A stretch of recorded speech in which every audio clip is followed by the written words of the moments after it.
Can you share your name, company, and level? Yeah, my name is Andrew Zhai. I was at Pinterest 6 months ago. I was a distinguished engineer. Now I'm starting a company in the AI space. Okay, awesome. How long were you at Pinterest for? I was at Pinterest for 9 years. I was a bachelor's. I went to Pinterest 2014 and basically grew my entire career there, all the way from like L3 to where I am. What team were you on for that duration, and what technologies were you working with at Pinterest? The team name that I was a part of it changed throughout the years. You know, companies like this go through a lot of reorgs. Totally. But overall, the area that I've always focused on was around deep learning, starting with like computer vision, really applying computer vision to the different models within the company for our recommendation systems. Taking a step back, Pinterest, for those that don't know, is this like visual discovery platform. Our growth, our engagement, our revenue, they're all tied to this like the quality of the visual discovery that we can offer. I spent my entire career at Pinterest essentially working on different parts of that.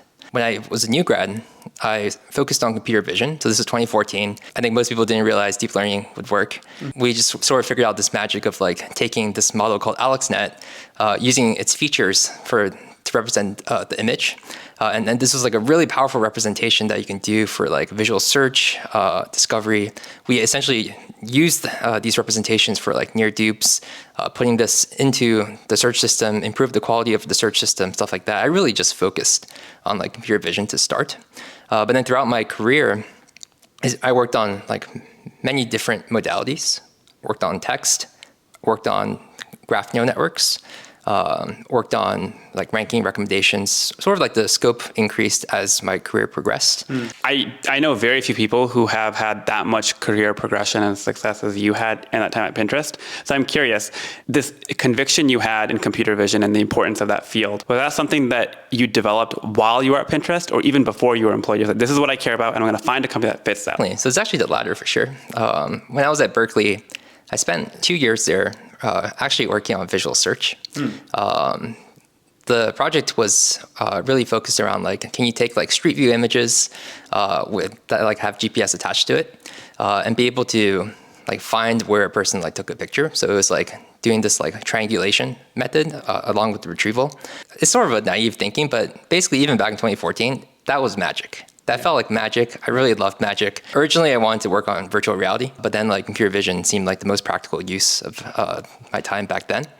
So I studied computer vision, worked with my professor really deeply. I was still a bachelor, but like thankfully I found a project where I met with the professor pretty much weekly to develop these algorithms. I chose Pinterest because it was the only company besides Google and these other big names that had computer vision at its core, had images at its core.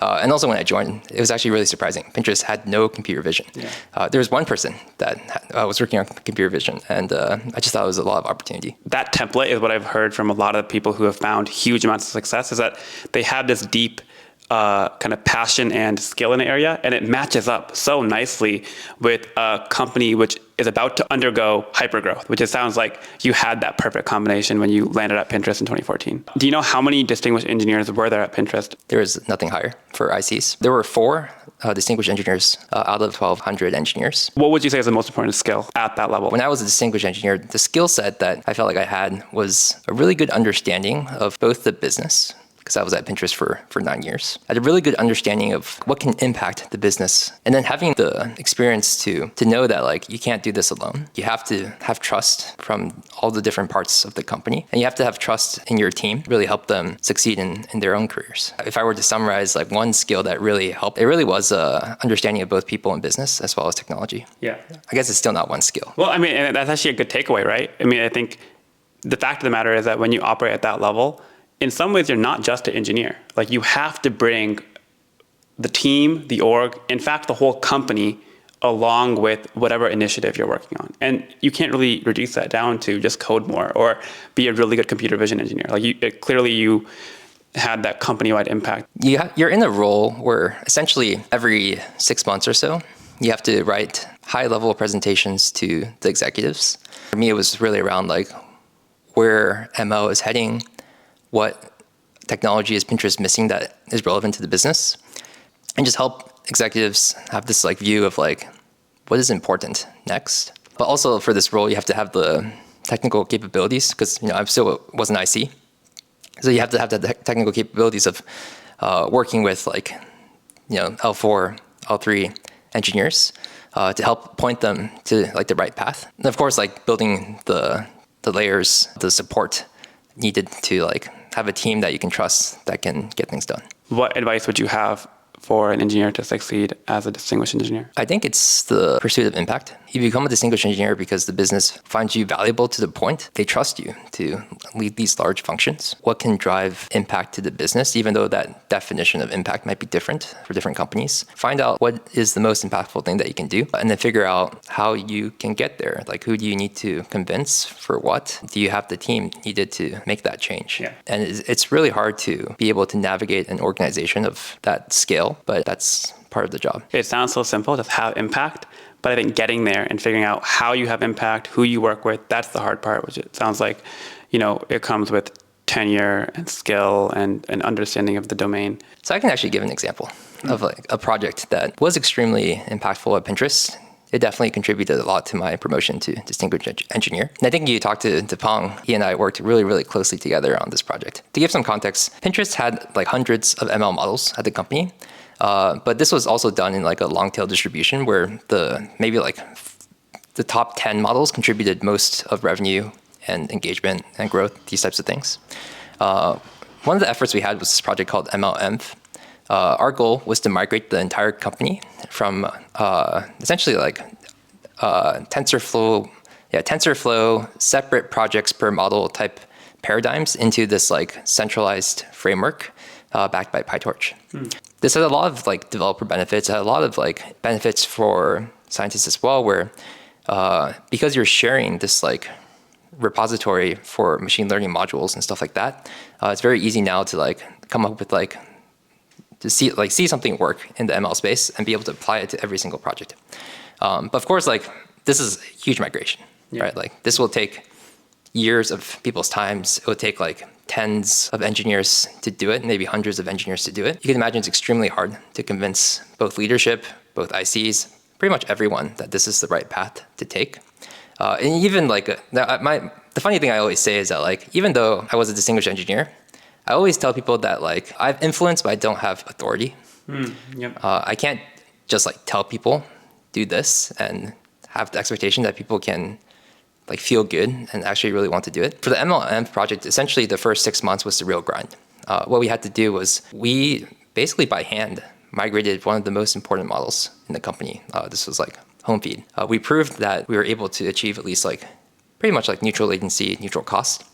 We proved through like offline metrics that we can significantly increase the performance of this model through like leveraging GPU acceleration for like ranking.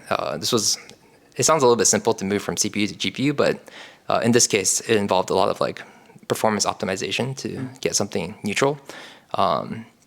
Basically, we did a lot of the hands-on work to show that this framework will work.